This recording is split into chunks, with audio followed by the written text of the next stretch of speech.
Hey guys, I want to make a quick video here because I was talking to a bunch of people while I was streaming, and they were saying, that they never make bread and they don't know how to make bread. And it seems really difficult, so I wanted to make a little video for you guys to show you how easy it can be to make your own bread at home. It's so much better. It tastes great, and it's probably healthier for you because it's not all full of preservatives. So I want to start off with the first thing is don't ever try and guess at measures. The measures that we have for bread are extremely specific. And if you kind of go off in your own direction, it can get kind of dicey. So I would recommend always start with a kitchen scale. Good thermometer that you can test temperatures with. And make sure you've got all your ingredients. So what I always do is I start out by weighing out all my ingredients and having everything ready to go before I ever get started. So this loaf, we're going to do just a basic sandwich loaf today, which is going to consist of 430 grams of strong white bread flour. Make sure you use bread flour. If you use anything else, your bread's just not going to work. You got to have that high protein bread flour. You're going to use 245 grams of warm water. You want to heat it to about 104 degrees Fahrenheit. Too hot, you'll burn your yeast. Too cold, it won't activate. You're going to want 20 grams of olive oil, 8 grams of yeast, or just one small packet, like this. And 9 grams of kosher salt, and finally 6 grams of sugar. So I like to weigh all that stuff out before I ever get started so that I've got it here and then I don't make any mistakes as I go. So once I've got all my ingredients laid out, the next thing is going to be to take this 245 grams of water, I'm going to stick it in the microwave for about 45 seconds. Depends on your microwave, but we have our thermometer here, so we're going to be able to test it. Try and get it as close to 104 as you can. If it's a little bit warmer, maybe let it cool for a couple minutes and just give it that chance. Yeah.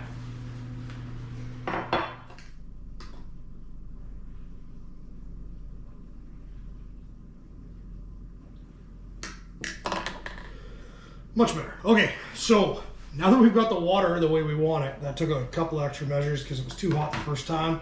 So you got to be careful, right? So if you use cool tap water or tap water out of the fridge, 45 seconds. If it's a little bit warm when you stick it in, obviously it's going to heat up a little bit quicker. So what we want to do now is we want to take the sugar, which is going to feed your yeast. We're going to put it in here. Whoop, just like that.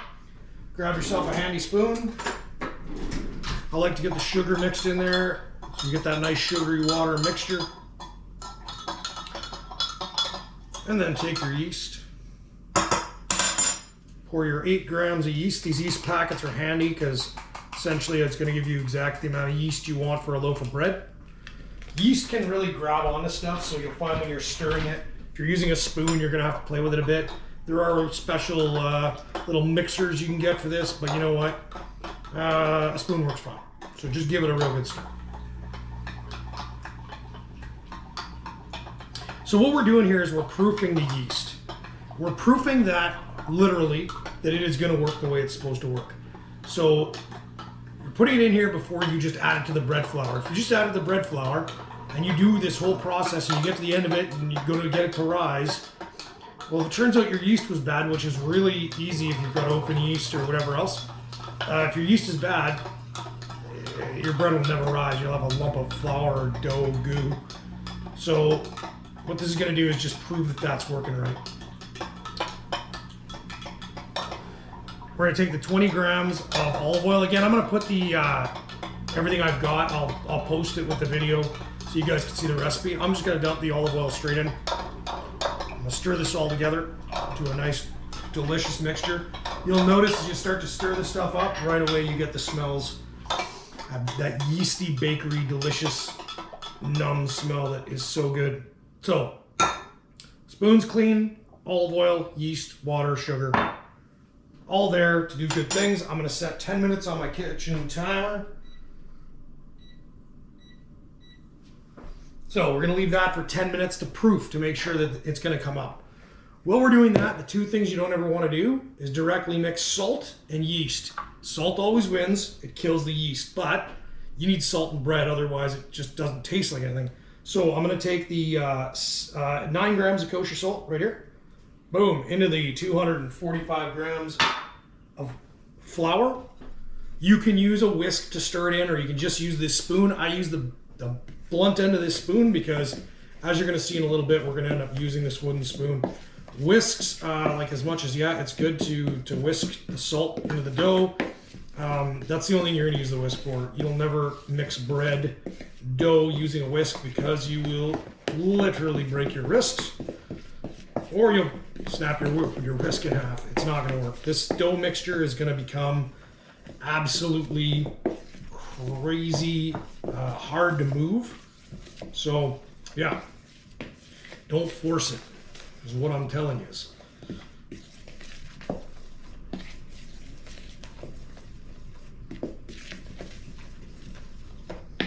You want to get that salt really well distributed in there. You guys can see. I use plastic bowls. You can use glass bowls. You can, like, this is the thing, right? You watch like a show on YouTube or on whatever TV channel about people making bread, and they make it like, oh, you've got to use this glass bowl and this spoon, and they make it sound like it's so difficult to make bread. It's not. It's not. Even when bread goes badly, as long as the yeast was good, you're going to end up with something. I mean, I don't know what it's going to be, but you will have something in there that will represent some form of loaf. So anyway, also expect to get dirty while you're making this. Don't wear your good clothes. All right, so that's mixed in. Now what we're going to do is we're literally going to wait for the yeast. I'm going to take this just to help it. I'm going to put it into the sink. In that sink is some water, and that water is also at about 104, 106 degrees, and that's just going to help keep that mixture warm and keep that nice yeasting proofing going on. And then all we do is wait. We wait 10 minutes. I'll see you then. All right, guys, I'm back. It's been about 15 minutes since we put the yeast aside. I've pulled it out of the sink now. Got my flour and my mixture. I want you guys to have a look at this. So you can see all that nice foam on top, how it's risen out of there. That's a proper yeast. If it didn't rise out like that, then your yeast is no good. So it's that easy. Now listen, it just gets easier. You just take this thing, oh, boom, just pour that on in there. All that nice yeasty mixture. Wooden spoon. Always use something firm when you're doing this, because you will break your wrist, as you see here shortly.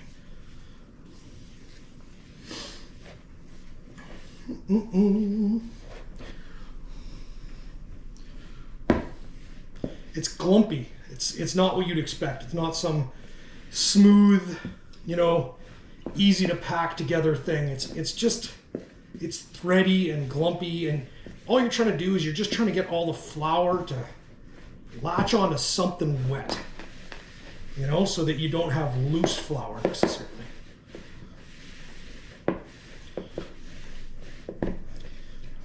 We're about to get to the fun parts. Listen, if I made it sound like this was going to be a no-effort bread, well, that's not true. Not going to happen, because we're going to have to put some effort in here. But listen, if you find a bread recipe that's no knead, like as in knead, I'm going to tell you right now, it's going to be meh at best. It'll be okay. I mean, it's fine, but good bread gets kneaded, okay? So what we want to do right now is we're going to see, look at how sticky this is. See how sticky it is? It's gonna get stuck to your hands. This is like a bread scraper, a flour, whatever you want, dough scraper. Just scrape all that nice dough off that spoon. You don't want to lose any of it.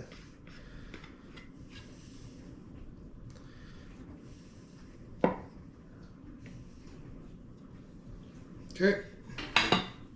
So now what we want to do is we want to get all this dough.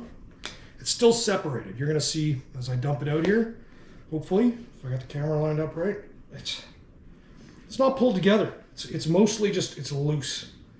Okay. So what we're going to do is now by hand, we're just going to start pushing this together, and it should be a nice warm mixture, and you're just kind of pushing it onto itself and folding it and trying to get all the loose dough pieces to come into the ball. You're not actually kneading yet per se, you're just kind of running it around and picking up. It's a good time. If you've got one of these, I suggest getting one of these. Like I said, you don't need a lot of things, but one thing is that I would recommend is this scraper, because it just helps pull everything together. And you're going to use it like when you try making different kinds of breads, you'll use it in a bunch of different ways. So this is we almost got all this flour mixed in here. Yeah, come on. And what you should end up with is a ball that is 1 unit. Yeah, there's going to be clumps of leftover flour. I'm just using the wet dough to pick up all the extra flour. Okay, so what do we got? We got a dough ball. It looks like this. And it's not perfect. If you look at it closely, it's all full of flour and kind of different stuff. Hopefully not too much, but stuff. Anyway, there's your dough ball. Now, here comes a little bit of the harder effort. I'm gonna reach over and hit 10 minutes on my kitchen timer. And we're gonna start to knead. Now, what I like to do, you fold it over. When it's folded, put the base of your palm onto there, give it a good push so it spreads out. I grab the left side, I give it a bit of a turn, and I just do that again. Okay, now, kneading, although it looks easy, you understand why bakers aren't fat men. So, 10 minutes of kneading this bread. I'm going to speed up the video from here so you guys don't have to watch me struggle. But that's what I'm up to.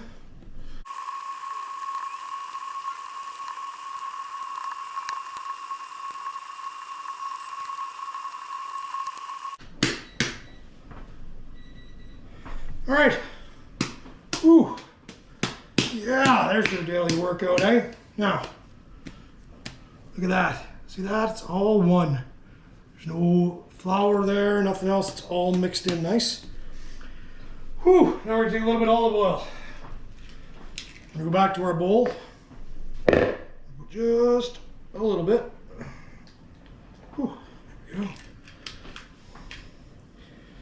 And we're gonna generously rub that in. Generously rub that in. I'm bagged, guys. Bagged.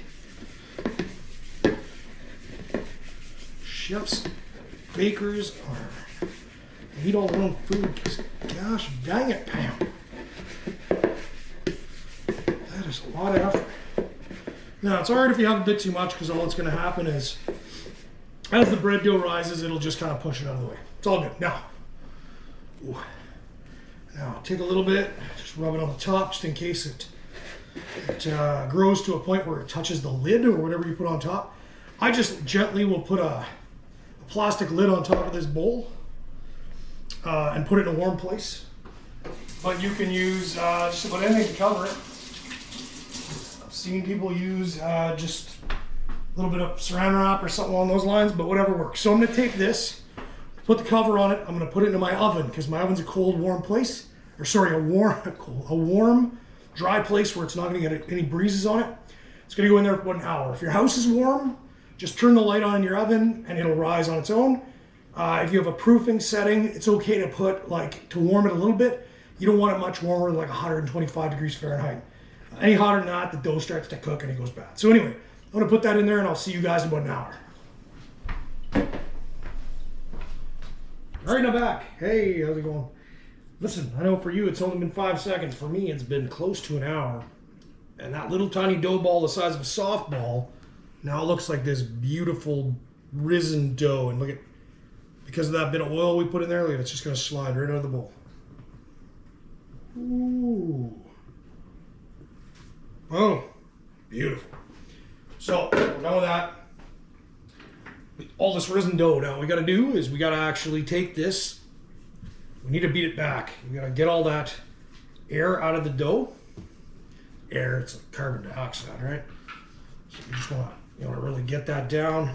And what we're going to do is we're going to start to shape this into a sausage.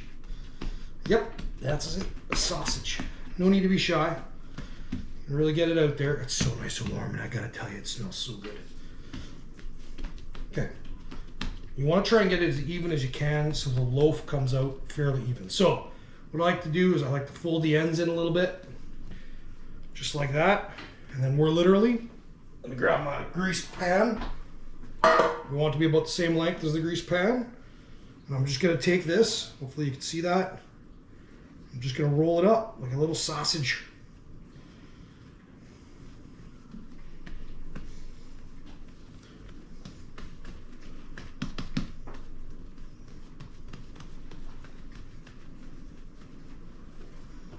And I'm just going to pick that up and I'm going to plunk that right into the tin. Just like that. That's what it looks like. Just a little dough ball. Now, again, the next step, we don't have to do much of anything.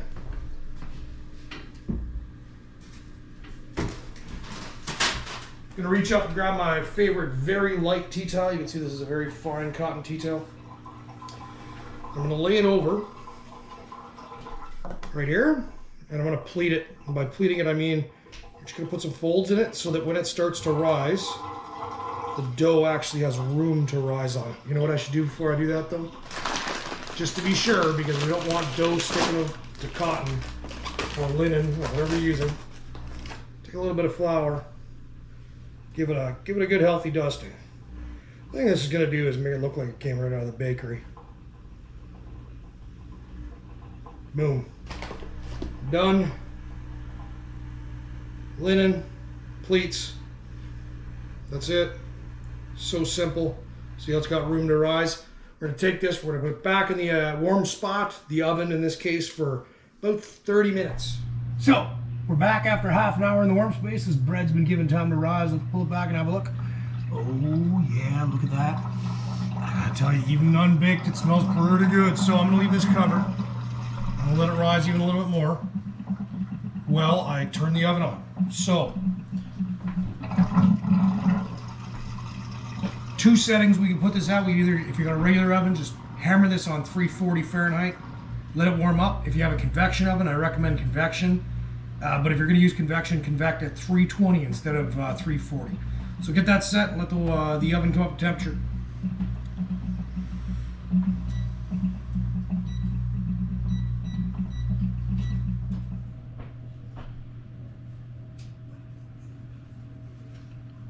All right, guys, the oven's heated up to 320 convection.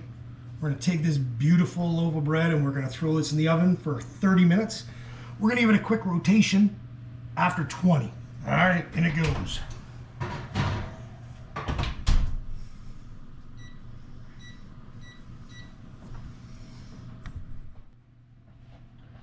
All right, this is it. Let's see what we got. Oh my God, look at that. Whew, now all you gotta do is take that, turn it out, let it cool and eat it. Good luck letting it cool though. Tastes too good. Catch you later.